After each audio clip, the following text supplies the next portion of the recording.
I would, in general, highly recommend that you don't use a hidden camera in casinos for a multitude of reasons. What was it like the first time going into a casino to count cards? Terrifying, I think, in a nutshell. Also, being in the US, because it was the only times I've ever been to America are times when I've been here for blackjack in some form. Like boot camp was the first time I'd ever been to America, and then going to Washington to actually play properly. So I didn't really know what to expect. Your casinos are way bigger. You have police that are scarier. So I was kind of nervous.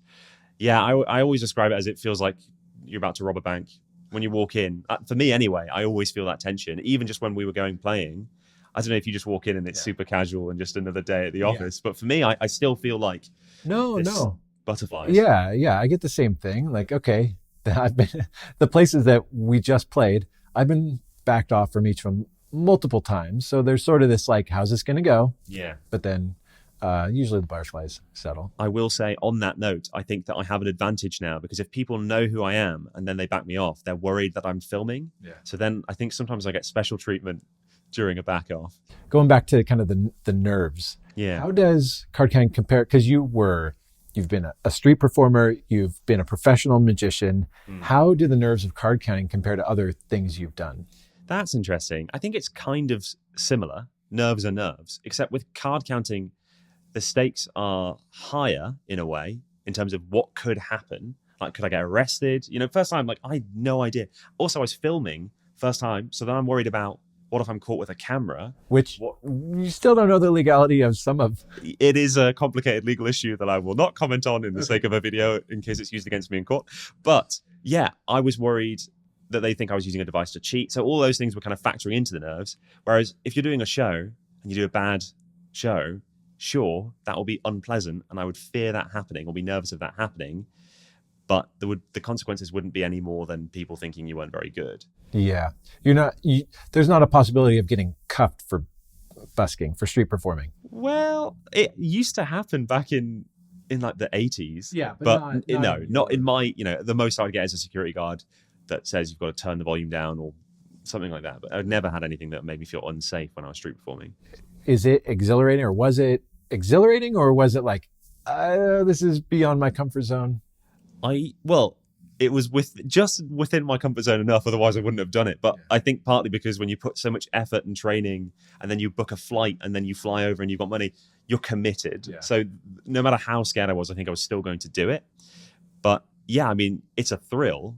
I really like it overall. That feeling is it's more excitement than it is nerves, but I think both are there. Yeah.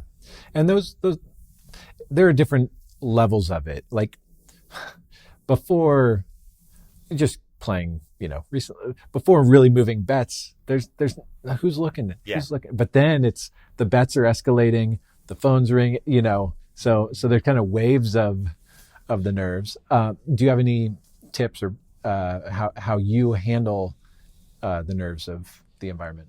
Yeah, I do think as cliche as this advice is, just like doing some deep breaths can actually be really helpful. Like just doing like box breathing or something, just when you are really just doing some deep breaths can help. Box breathing is like inhale 3, hold it 3, exhale 3. And then hold that.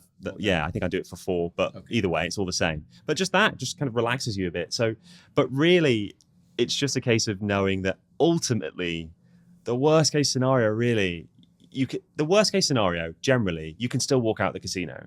And if it's worse than that, you've got an amazing lawsuit on your hand and you've got like a $500,000 lawsuit. So in a way, it's kind of a bit of a win-win situation. So I would always bear in mind that if anything went too bad, I would just leave. And even in the most high complex situations, when there was a big argument, I still felt like I could leave. So I think just bearing in mind that it's a card game, you can still walk out the casino. It might feel like a heist, but it's not a heist. It's not a heist. It's not playing illegal. A game of skill. Yeah.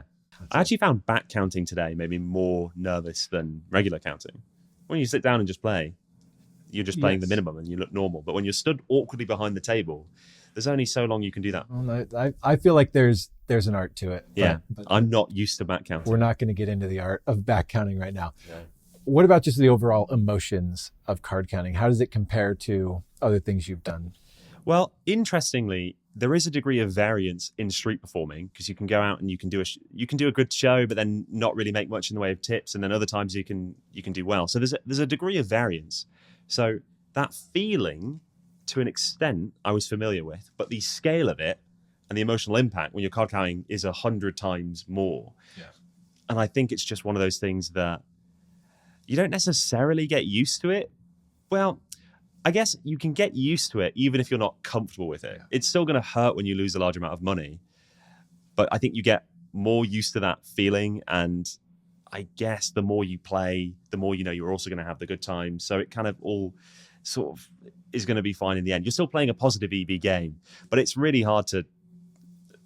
I think taking a break is really underrated. I know this is kind of an odd thing to say, but sometimes people will, you're going after the EV, but sometimes I will end a session, particularly if the place is quite tolerant, I will end a session on a high. If I've had several losing sessions in a row, I'll end when I'm up maybe just a bit, because the psychological win of leaving and being up slightly is actually like it's just really good for me. And then I've got way more energy for the next few sessions. So that's that's not effective in terms of EV, but in terms of my own mental health, I would find sometimes taking a strategic break would actually just be the best thing. Well, yeah. If people think quitting when you're ahead is good, no, it's not. But I tell people you end a session when you decide to, for whatever reason it may be. Yeah. You're tired, your brain's not functioning properly, too much heat, or you just decide I'm done for now. Yeah. Like there's always EV, another day or another hour or whatever.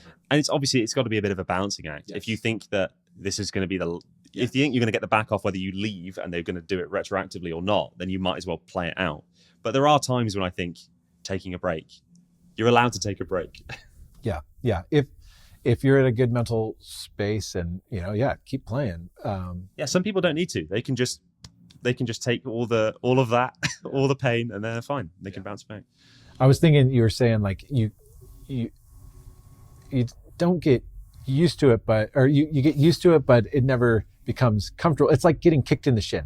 Yes. You get kicked in the shin, it's gonna hurt. But if you got kicked in the shin every day, here it comes. You're prepared for it, but you never like it. Yeah, exactly. Like a boxer, I imagine, or a MMA fighter. That's better. Yeah, because who's going around getting kicked in the shin? It's time for my morning shin kick. Yeah. But they obviously, pain in that job, but they do it all the time. So it's something like that, isn't it? You just kind of get used to all the range of emotions that you're going to feel, and once you've been through enough bad situations, you don't have to worry about them as much because you know what can happen and it wasn't that bad. And yeah.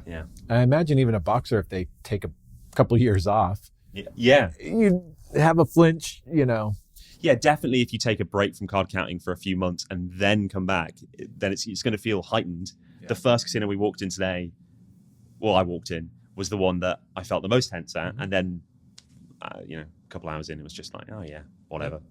Like riding a bike. Yep.